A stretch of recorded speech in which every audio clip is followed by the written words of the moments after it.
All right, we're on the air, and you see a smiling face below mine on your screen. That is Marian Douglas-Ungaro. She is a Washington-based journalist, a friend of mine. We have worked together on progressive politics, and she was based, although now obviously in DC, as I mentioned, in southern Texas, not too far from the city of Matamoros, where the four Americans pictured here were victims of kidnapping.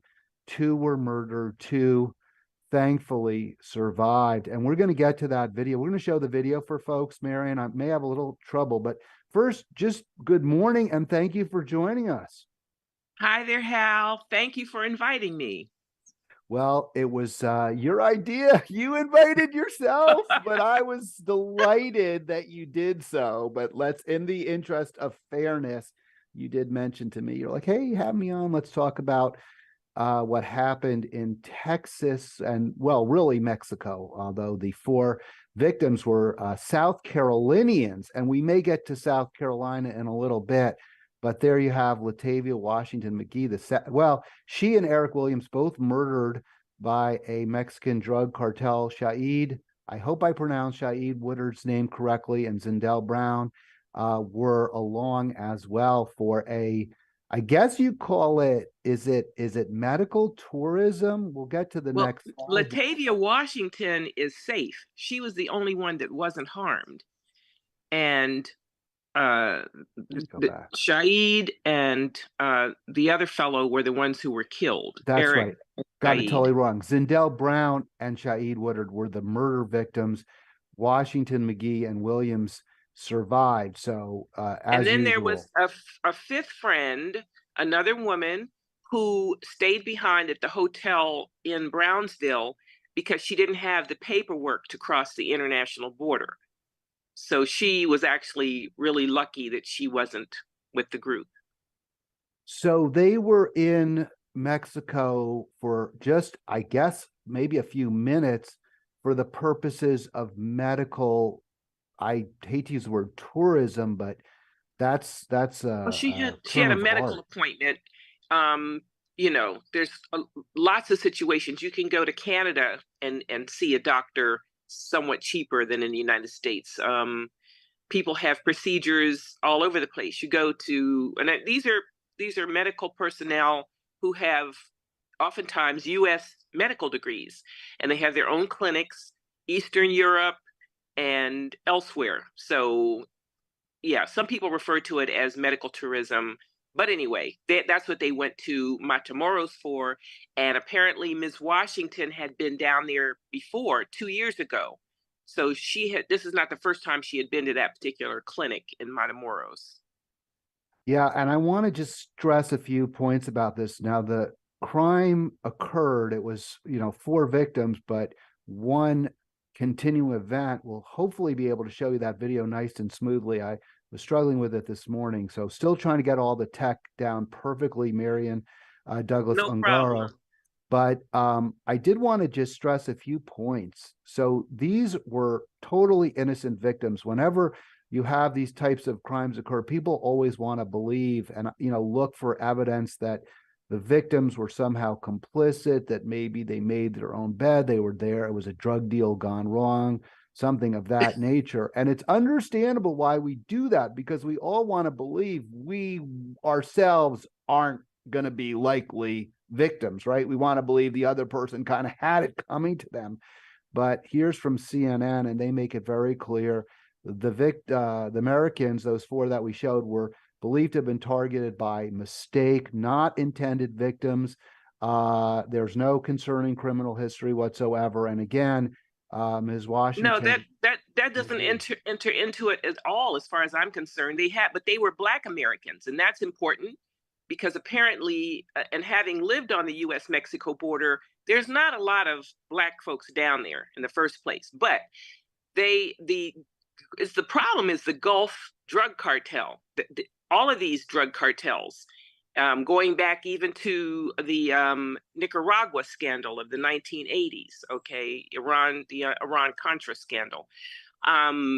the Gulf drug cartel, apparently, according to press reports, mistook these people in the car for Haitian, a rival Haitian drug gang.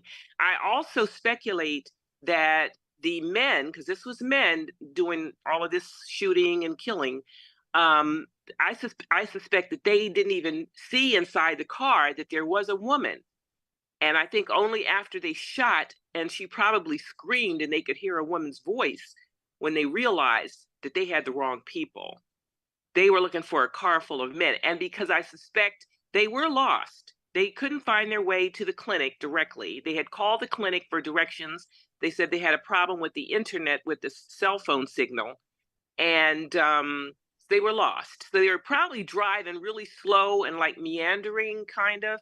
And the Mexican drug cartel people mistook that for a certain kind of behavior, like they were looking for something that had to do with drug dealings or something. But it was all wrong. And the problem is the drug cartels. We should not take this as a one off. And there's three other people who I think are all Mexican American women who live in Texas, who went missing the week before this happened. And nobody said anything about these missing women who apparently they were on their way a few hundred miles further away in the Mexican state of Nuevo Leon to participate in a local market, to sell clothing at a local market. And they've disappeared. They've been disappeared since February the 27th, I think, in late February. There was also, in the case of Ms. Washington and her friends who were shot and the two killed, there was a bystander, a Mexican woman on the street, 33 years old, who was shot to death. So this is not, drugs is obviously not a victimless crime. And I suspect that maybe the thing that needs to be done is to have drugs decriminalized, to take the power away from this as a criminal activity, and treat it as a medical issue, treat drugs as a medical issue. But yeah, it's not just these four, but this has given a heads up. And these were four Black Americans. So the Black American community has now been totally, our attention has been caught by this, because maybe it couldn't have been some folks who wouldn't be mistaken for Haitians, but for the rest of us, whether we're, Jamaican or Black American or, African, yeah, there's a whole group of people that this could have happened to. So we've got Marian Douglas-Ungaro with us on Halitics.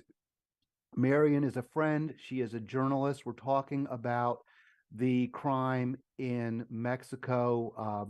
Just a little, almost, what is it, going to be 2 weeks? It was on the 3rd, so it's almost 2 weeks. I believe the 3rd is correct.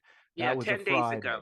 And you can see the phone number. We've got folks calling in. I'm going to see if I can get a couple of you on. But this is a really important story, and I want to continue with Marian. So I really agree with you 100% when you talked about decriminalizing or even legalizing. I think so much of this crime is because of the extraordinary profits that these cartels reap from the illegal activities, from selling to Americans, and because that money is so corrupting, right? The Mexican police, even the federales, are not, certainly the local police are often hand in glove with the cartels, but even the federales can be corrupted. They also can be out artilleried, with the cartels having more powerful weapons because the profits are so great. So I don't know if I want to put it quite this way, Marian, but it looks like the U.S. is kind of to blame in 2 ways. One, by continuing this stupid drug war for perhaps ever, and stupid, deadly, profitable for the for-profit pharmaceutical companies, who are also responsible for the fact that Ms. Washington McGee was in Mexico to begin with, because we have an incredibly crazy ugly, corrupt medical system where people are better off traveling 3 days by car from South Carolina to a dangerous, very dangerous city. As you heard, we'll hopefully get the video where the one of the friends said, "You've never been down here. It's not the same." So we've got to deal with our own problems here.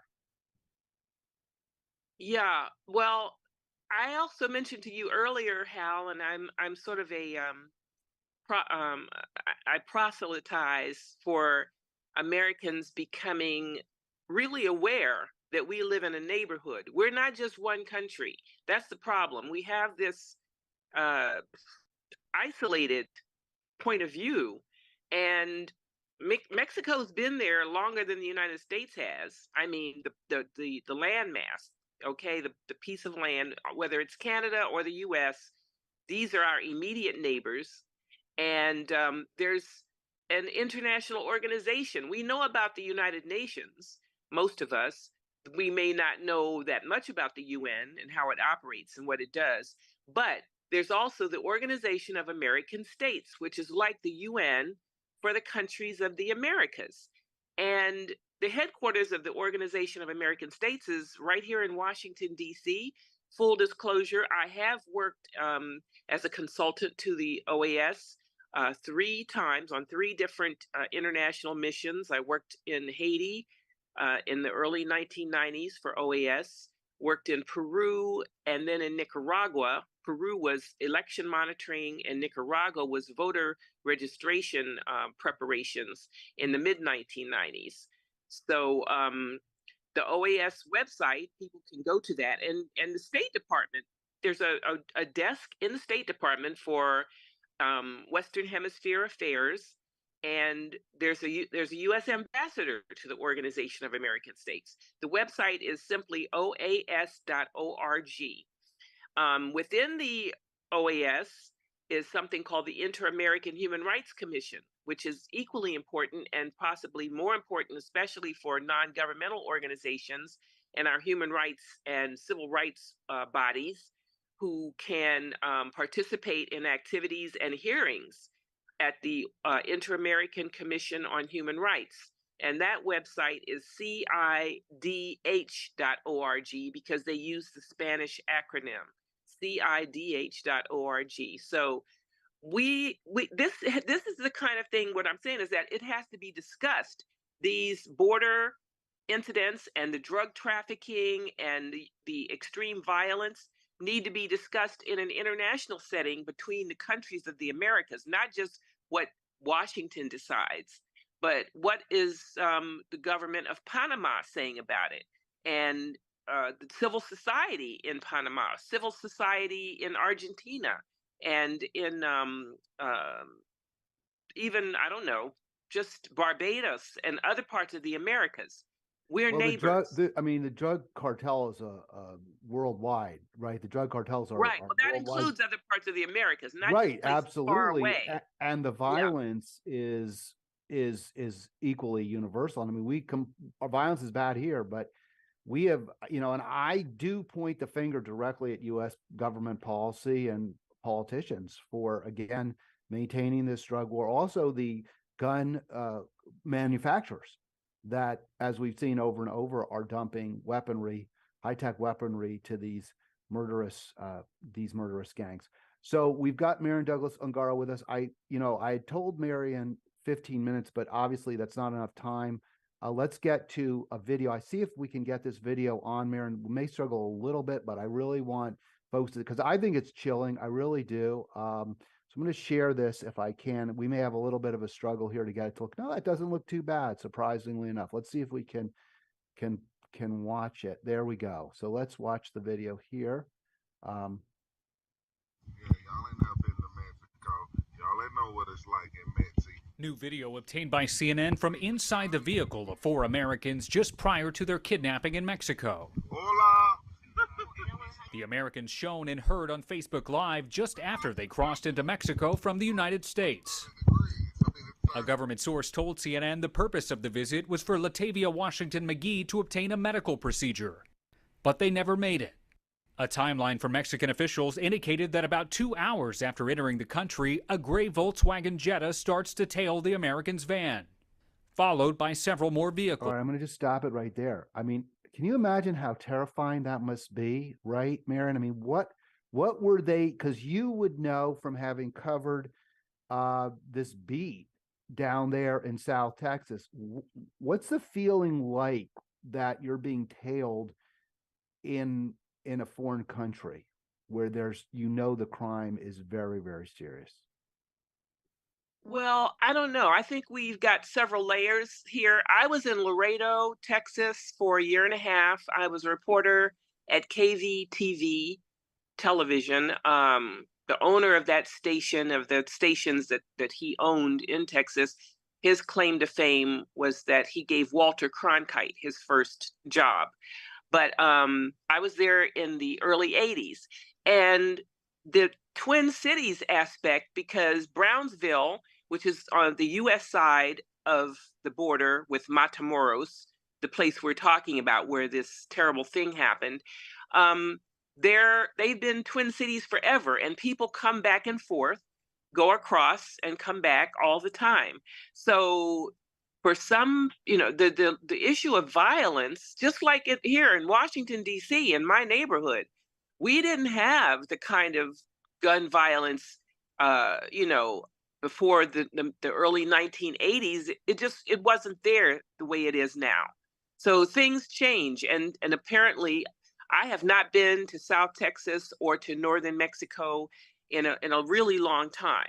So I don't know about the deterioration of the security situation, but obviously the issue of organized drug gangs has a lot to do with it. We've also got the same problem, if not really worse, happening in Haiti right now, that we should care about what's happening in Haiti. And that does not mean U.S. intervention, but we at least should know, and the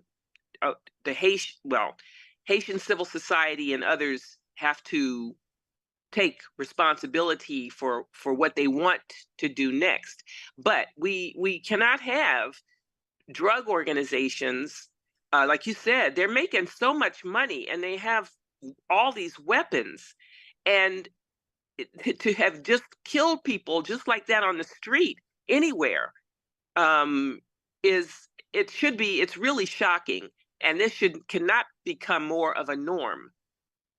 They wrote a letter of apology, the Gulf drug cartel, trying to get the heat off of themselves, and then apparently they turned in 5 or 6 men that they said were directly related to these killings, but that's not enough. And I want to know what Mexican civil society, what do the civil society organizations, the people of Matamoros, and Matamoros is in the Mexican state of Tamaulipas, which borders also where I lived. Laredo, Texas borders a different part of Tamaulipas state, further west, a little bit north. But what do the Mexican people know about this, and what do they want to do? What would they like to see done? What can we do as a region, also, not just the U.S., but at the inter-American level? When is the OAS going to talk about this? Anyway, so let me just finish off that video real quick. I mean, it is just really, well, we don't need to do that. I think people get the sense. It was these people, these folks went through a terrible ordeal, terrifying, and 2 of them paid with their lives for the temerity of crossing the border at one of the most busy crossings on the U.S.-Mexico border. And could I add, Hal? Sure. Could I add? Because sure.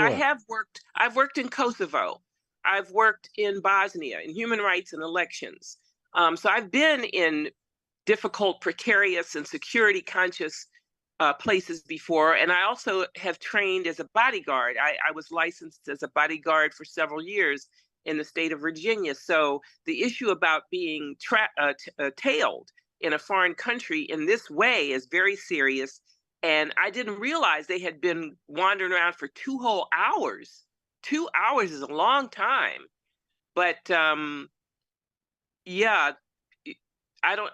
Yeah, there's so much more that we need to know. I don't know about the presence of police, public presence of police, but one of the things that happens apparently when you have this kind of a level of a drug cartel in your area, in your community, is the fear. And I've heard over the years terrible, terrible things across from Laredo, in Nuevo Laredo, Mexico, where the drug cartel had executed people and then displayed their bodies publicly. That's terrifying. That's terrifying. So now we are awake now in the United States because 4 Americans were well, they were attacked because it wasn't a kidnapping, as I understand it. They intended to kill these who they thought were these Haitian drug dealers. They were not going for a warning or anything like that, but they did shoot first, and they killed 2 people, and then they found out that they had the wrong people. So we were talking about this before the call started. We went live, Marian. What I find kind of interesting, and it's a little bit of a shift, but we're talking about how dangerous it is when you cross the border. How come? I mean, what I'm sort of struck by is the Texas sister cities. So Yeah. Brownsville is Matamoros' sister city. Juarez is across from El Paso, and there are several others. Why are the Mexican cities are extraordinarily dangerous. The border with Mexico, Tijuana as well. These are among the most dangerous cities in the world. If you go to southern Mexico, the crime rate, as I understand it, is not extraordinary in any way. It's not remarkable. People go to Ciudad Mexico, and they're fine. I mean, it's a city with a tremendous history and cuisine and the like. But right across the line from Texas and California, you take your life into your hand if you go a couple miles from the line. At the same time, on the American side, the RGV, Rio Grande Valley, El Paso, these are very safe parts of Texas. These are safe cities. How is that? I mean, the population is 50% or more Latino on the American side. Now, many are, long time Texans of multi-generation, but there's no ethnic gulf between the two. It's simply Texas is safe on the north side of the Rio Grande, and Mexico is incredibly dangerous. You said that's no accident. What's that about? I said that's not an accident. Well, it's a pattern. It's a pattern, and I, I really, like I said, I have not been in northern Mexico for a really long time. Most recently was in the early 2000s. I had a wonderful trip to Cancun with my daughter and grandbabies, and but that things drug wise and economically things have changed since then. Um, I think that we need to have some public fora, some ways, some places to talk about this, because I can't speak either for my former neighbors and friends and colleagues in South Texas. I know some people who would be really good to address this issue more. Um, and also for folks in northern Mexico, people who are from the state of Tamaulipas in particular, because I hadn't known, and the State Department website apparently found out in the last few days because of the situation that I know the State Department advises on security situations all around the world when you go on their website, but that they're advising that people not travel to Tamaulipas State, which is where Matamoros and Nuevo Laredo are located along the border. Right. I mean, I don't want to blame any victims here, but the fact is that just as they were crossing the border, or just before, warnings had been issued, don't go into Matamoros. And I think that's, and that said, if you need a medical procedure, you have a doctor's appointment, you got to go, you got to take care of that. So we're looking at, again, a situation that the U.S. is far from innocent.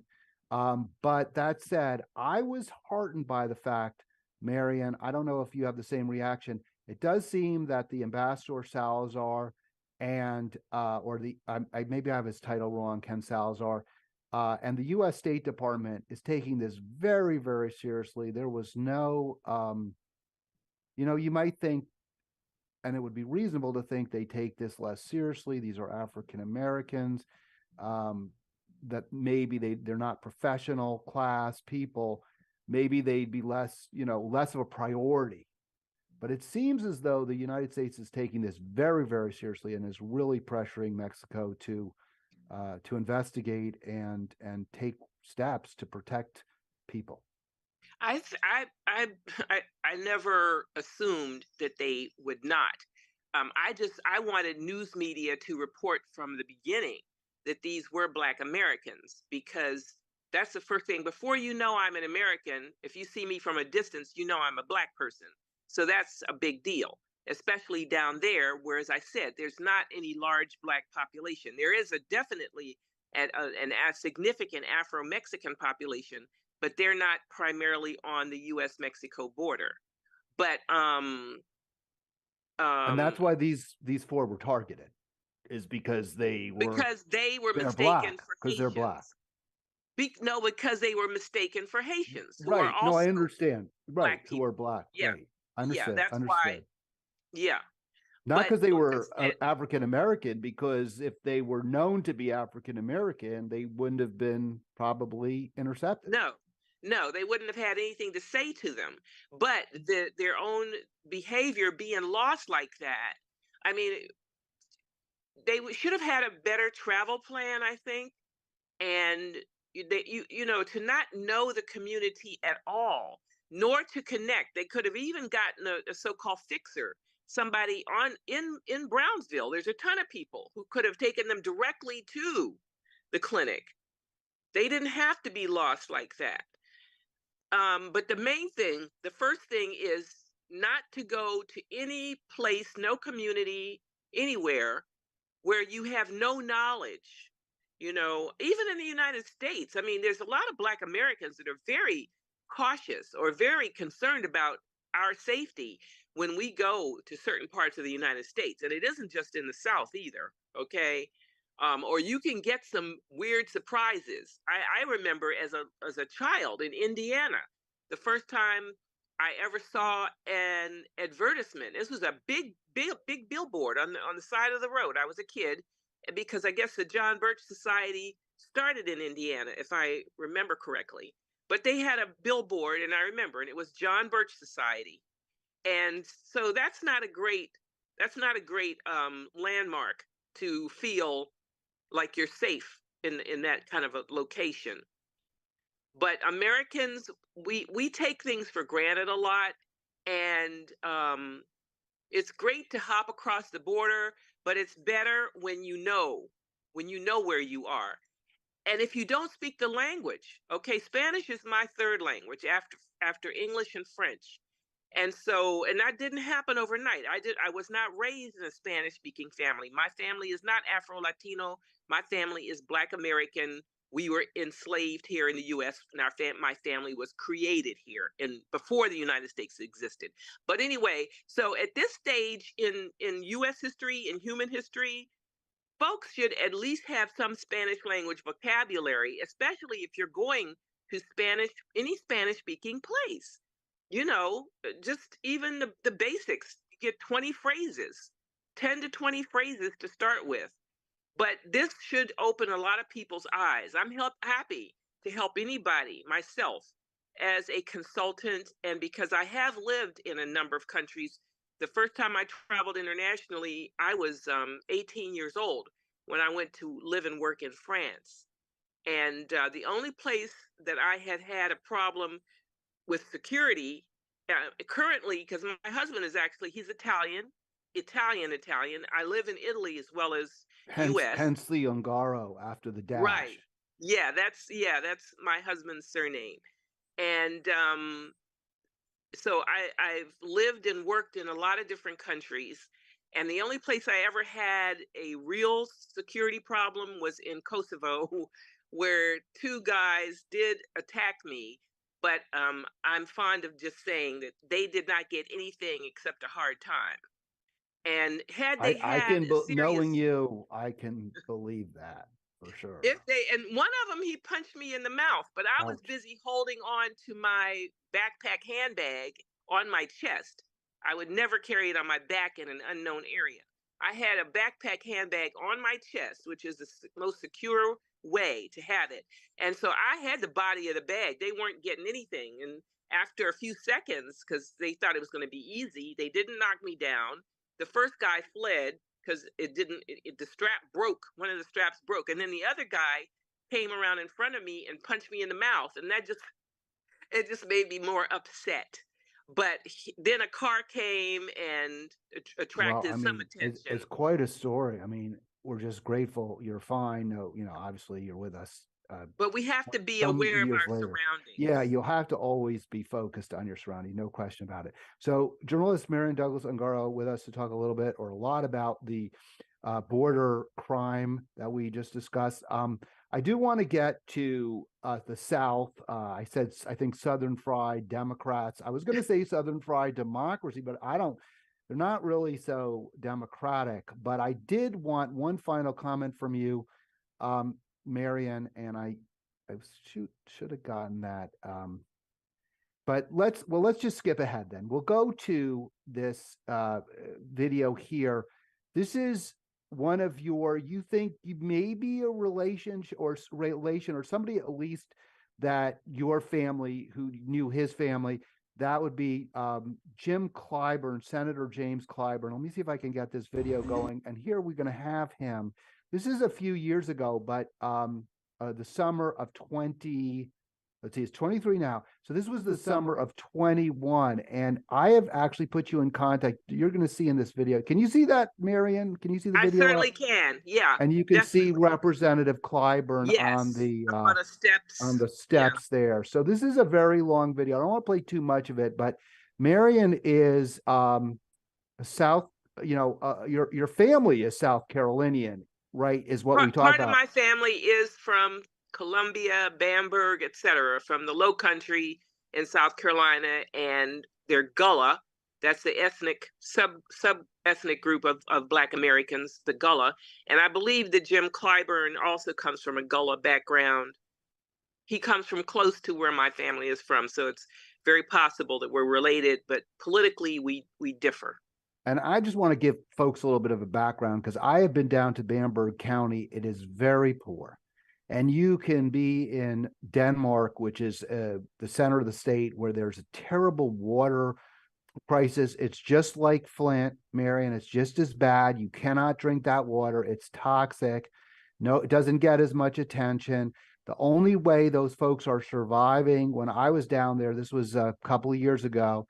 This was before the video was shot here. Walmart would truck in on an 18-wheeler. And I mean, I give them credit for this. We're very critical of American retailers and, whatever. And I'm sure their motives were not the best. But that said, they were trucking in, just thousands of gallons of water. And every Friday, folks would come from around, mostly African American, some white. I don't think there are many Latinos in that area. They would come in and they would take the water that Walmart was shipping in for free, and that's how people could survive. Also, if you're just one other point, I was talking to a young man there, maybe in his early 20s, who was running against Jim Clyburn and he got nowhere because Clyburn is incredibly powerful and popular in much of his district, or all of his district, I suppose. And he said to me, Hal, when you're on this strip here, it looks fine. Like there's a Piggly Wiggly, there's just regular retailers. You can go in.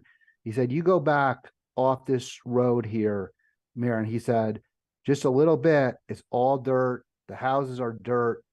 This is not, it's just poor. It's just real. He said, you'll see poverty you can't imagine in DC area. Yeah. In South Carolina, and outside of Orangeburg and so forth. It's true.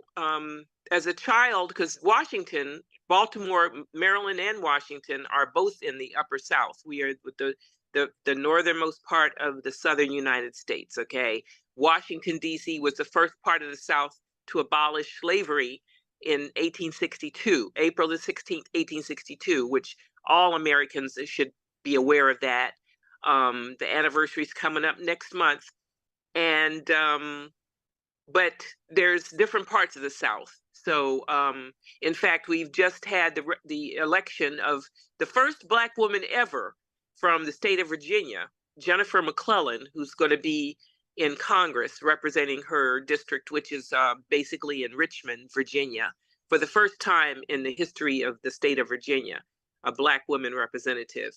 But as a child, my family, because I was born here, Washington, D.C. is my hometown. I was born here, and my father, who taught university, we moved to the largest HBCU in the U.S., is Southern University in Baton Rouge, Louisiana. We moved there when I was little, and we used to make trips over, because Mississippi is right next door to Louisiana, and we used to go visit a place called Piney Woods School. If you look it up, Piney Woods School, Piney, and they called it back then Piney Woods Country Life School. And it was in a rural, because most of Mississippi is rural. And this was a school for Black kids. I don't know if it's like K through 12, but it's a residential school. And it serves a great purpose in the community to help improve children's quality of life, especially coming from that kind of poverty, that kind of rural poverty, rural, semi-rural, whatever. But people deserve better, and Americans need to know, whether we can't have our heads in the sand about what's happening in our neighboring countries. And in our country itself. And you're right, we do need to know. You don't know, even if you're driving through, as I mentioned, it looks like anywhere until like you listen and you say, no, you got to go back. And I saw the same thing in Columbus, Georgia. That's down right on the Alabama line in South Georgia.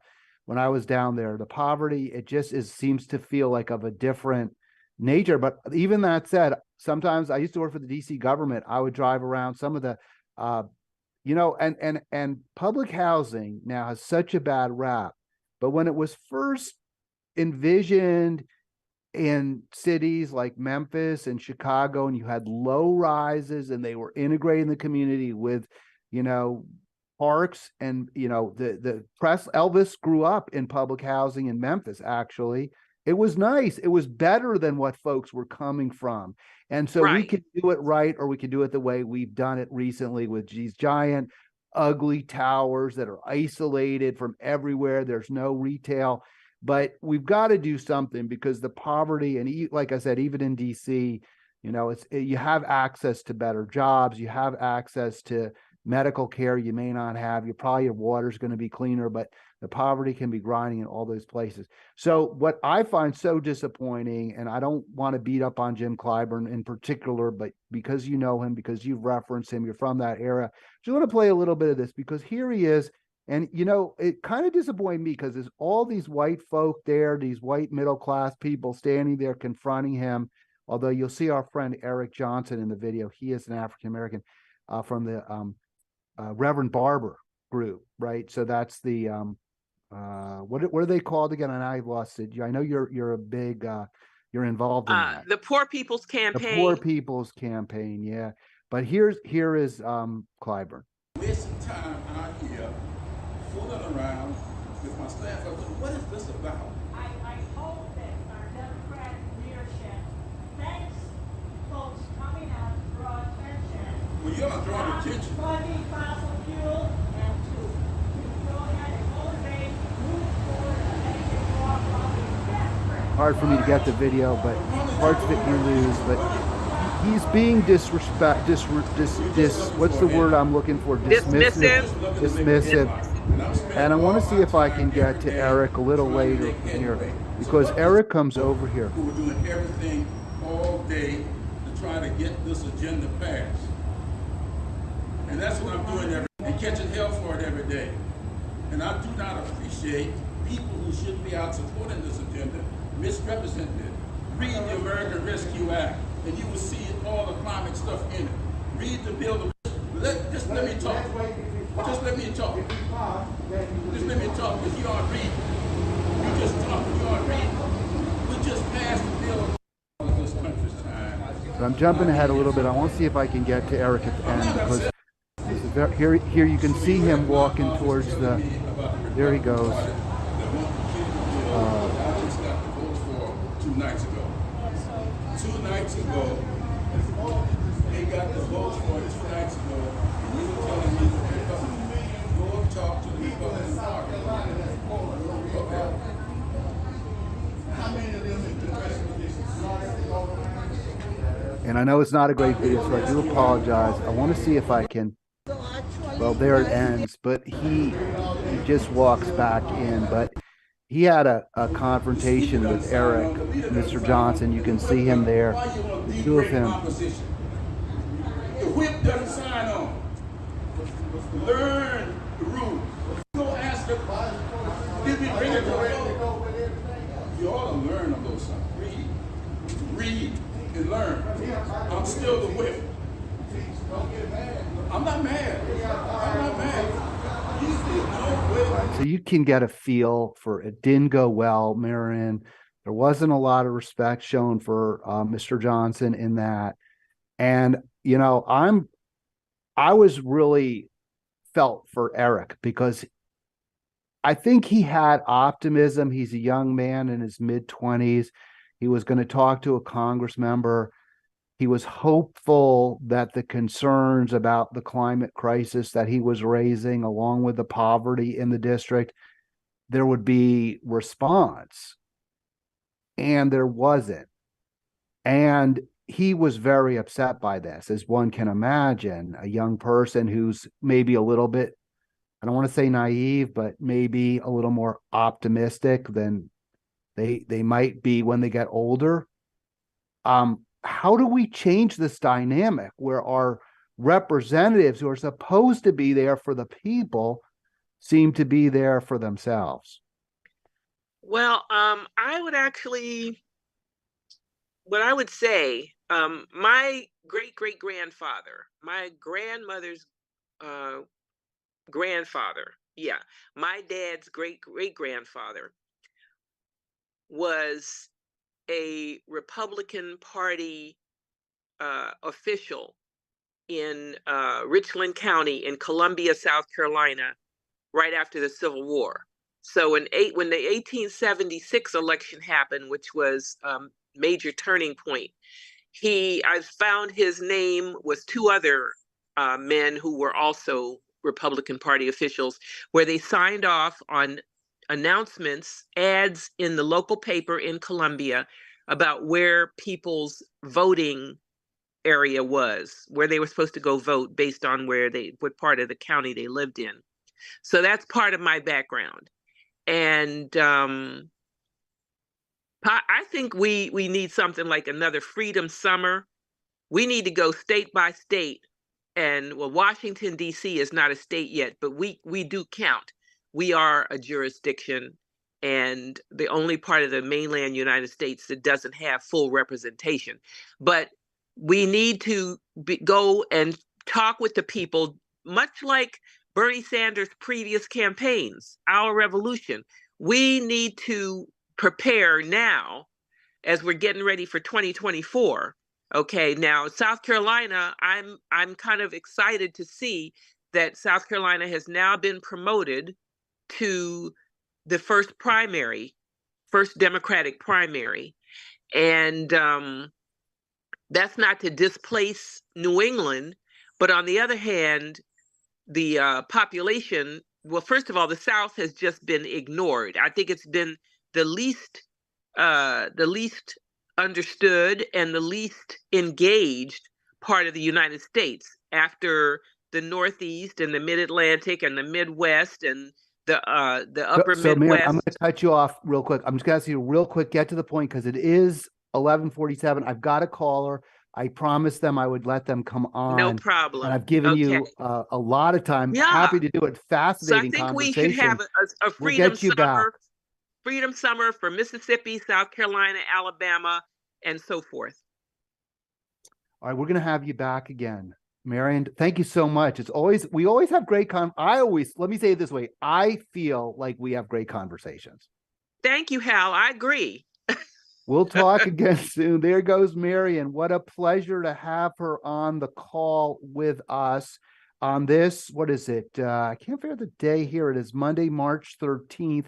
I'm going to take a call, and I'm really excited because, oh, there we go. There's Marian again, because I think I got to change this thing. I always have. Let's try that. So we get a little bit of a better view. And then I'm going to have to, figure out. And congratulations on your show. Well, thank you. Halitics. I need a lot of help with it. Obviously, I'm struggling here getting the video looking good, but we'll get there. And that, yeah, so that is going to have to, well, how do I get that off? I want to just remove Marian from this for just a sec. There we go. Of course, and you know what I did? I removed myself. So we're gonna really figure this out, because I want to take my caller. I haven't been fair to them. So we'll just let you, I'm going to just do this. Let's see. There we go. Remove. We're going to remove. Bye, Marian. There she goes. And I look ridiculous in this transition here. See if we can get me full screen. There it is. And we'll get rid of Marian. Sorry, folks. The rehearsal's going beautifully. All right, now, caller, you have been waiting so patiently. I apologize. Good morning, and thanks for joining me. All right. Good morning. Hey, Aurora, who is this? Can you hear me, sir? Hello? I can hear you. Yes, I can. Yes. What's your name? Go ahead. And where are you calling from? Okay. Sure. My name is Stephen Block. I'm calling from Chicago, Illinois. And my associate, Elizabeth Solomon, had told me about your show and asked if I wanted to come on to talk about the work I do, which has to do with basically, although it'll sound jargonish, completing the American Revolution, specifically Dr. King's dream that we rise up and live out the true meaning of our creed. I met a man in 1992 who discovered the true meaning of America's creed, and it's a revolutionary discovery at a scientific level. So we talk about revolution, but we're really talking about revolt or pendulum change, dramatic change.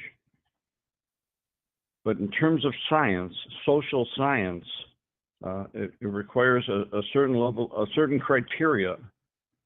Specifically, we know the word as a new paradigm, something brand new, a new discovery. And in science, it's called a basic research discovery. So there's two types of discoveries in basic research. And in scientific research, generally speaking, basic research and applied research.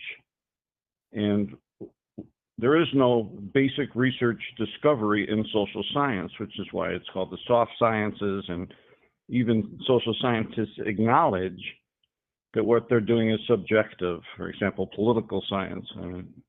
Maybe there is a political scientist out there, but they certainly haven't reached the mass media or had anything let me to just do jump with, in real quick, Steve, because we don't have so Yep. much time. I do want to thank you so much for calling in from Chicago. My friend Elizabeth Solomon has been watching and enjoying, I hope, my videos. So real quick, how do we complete? Because we got just a few more minutes, Steve. You're here to talk Sure. about completing Dr. King's revolution. Can you give me the elevator pitch? That's 30 seconds Sure. to 60 Sure. seconds. What Wrap Sure. it up, we- big boy. Sure. It's not Dr. King's revolution. It's the American Revolution that we were given in the Declaration of Independence. That's the idea. That's the thesis. It's a scientific idea. There's no negatives to it. In the Constitution of the United States, it's the opposite. Article 1, Section 2, Paragraph 3 assigned a 3/5 value to African slaves. And everything got locked up in fractions from there, rooted in slavery. So at the end of the Civil War, the slaves were physically released, but that didn't mean they knew how to be free human beings, nor did it mean that the master and the Europeans knew how to be free human beings. The Civil War did not end internally, psychologically. This man figured out how to end it. He came up with the antidote to slavery and how we can be free, not how we can have freedom, not how we can do things that have freedom to, but how we can be free. So, You're gonna so be the how next do we guest. do that? How do we do that? Okay. So in order to solve a problem, you have to have the correct diagnosis. So how you do that is first you have to understand the correct diagnosis, what's going on, not in terms of trouble, because there is no solution to trouble, but in terms of the fundamental problem, which he discovered, which is slavery. He figured out how to end slavery internally that we're all still imprisoned by, with a new language and a new psychology and a very specific plan on how to carry it out. And initially with what, the African proverb, it takes an entire village to raise a single child. He has a village Evan, proposal with a be the sisterhood next and guest. brotherhood and a council of elders, and it shows how the children will be raised to have self-knowledge and to participate in projects So that last, become fully let me just funded when they're again, 18. So that's just the tip those, of the iceberg. that's a dream. Obviously, that's a dream. So is it, and this is something I talk about a lot, Steve and Elizabeth, I hear you in the background too, if you want to chime in real quick. So you just are, is the point ultimately that we have to demand that our government provide guaranteed support, a decent life No, for not everyone, not at all. The government has nothing to do with it. It's inside us as individuals.